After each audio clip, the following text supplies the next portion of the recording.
aquarium looks calm at the top, but that's where mistakes usually hide. Surface fish don't crash tanks loudly, they jump out, they disappear, or they slowly turn working fine into why is everything dying? Quick thing before we start, if you want to help me feed my baby, hit subscribe, because today we're breaking down 5 surface-dwelling fish that quietly ruin aquariums, not because they're aggressive, but because their biology doesn't tolerate casual setups. Up first are fancy guppies, the genetic coin flip. Fancy guppies are usually where this all starts, not because people are reckless, but because guppies are sold like aquarium wallpaper. They're cheap, colorful, and they're everywhere, which tricks people into thinking they're durable, but they're not. Modern fancy guppies are a result of decades of selective breeding that prioritized tail size, color saturation, and wow factor over everything else, like immune systems, skeletal stability, organ health, or lifespan. At some point, the fish stopped being a fish and became a biology experiment with fins. And the worst part, you can't see the damage at the store. One guppy will live 3 years, thrive, breed, and act like nothing's wrong. Another one in the same tank, same water, and same food will die if you emotionally commit to it too hard.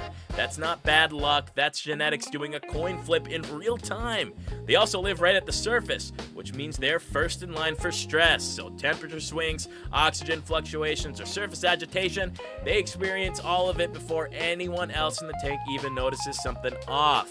Add in non-stop breeding, because guppies reproduce like they're trying to beat a world record, and you've got a tank that quietly shifts from cute community to why are there 47 fish now and half of them look tired?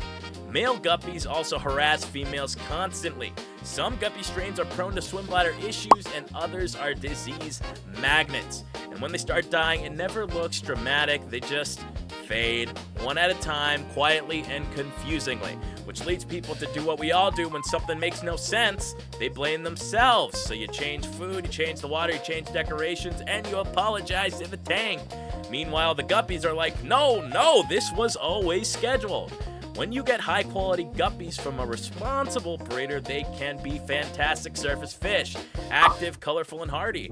But the phrase, when you get good ones, is doing an alarming amount of work in that sentence. That's why fancy guppies earn the first spot on this list, not because they're evil, but because they teach beginners the wrong lessons, that aquariums fail randomly. They don't.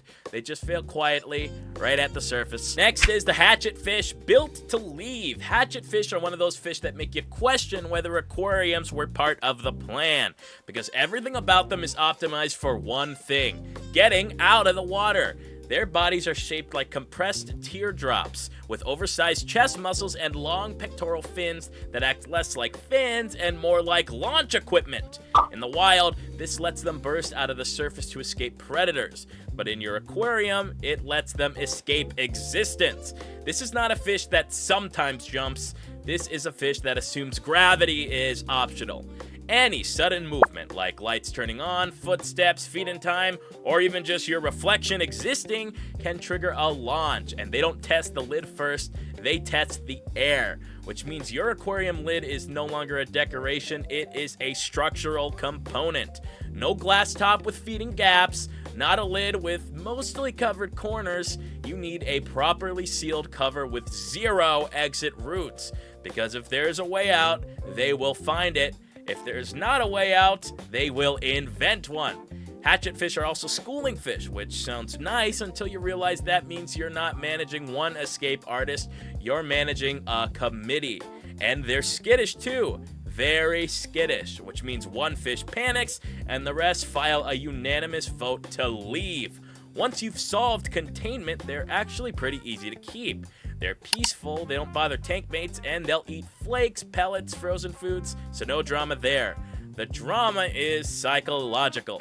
Every noise near the tank becomes suspicious. Every morning starts with a head count, and every time you clean behind the aquarium, you're bracing yourself. You don't keep hatchetfish, you supervise them.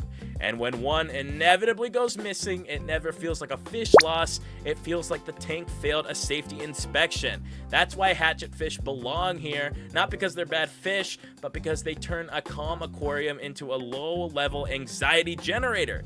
They don't destroy tanks, they just make you afraid to trust the surface ever again. Next is the African butterfly fish, the predator that uses the ceiling. African butterfly fish don't think in terms of tanks, they think in terms of airspace. Everything about them is built for the boundary between water and not water. Upward facing eyes, flattened body, and massive pectoral fins that act like control surfaces instead of fins. They're not cruising, they're aiming, which is why people get confused when they buy one. They expect a calm surface fish. What they get is a patient hunter parked under the lid. Butterfly fish don't chase, they wait. They sit perfectly still, watching the surface and conserving energy like something from a nature documentary you didn't ask to recreate in your apartment. Then something moves. Insects in the wild, and your smaller fish in captivity. If it fits, it's gone.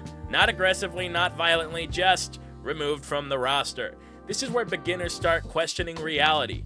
Did I miscount? Are they hiding? Did I imagine owning 6 fish?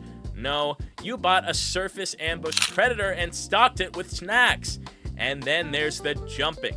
Butterfly fish don't jump randomly, they jump deliberately. They don't panic launch like Hatchetfish. They line up, calculate, and wait for the moment you didn't fully secure the lid.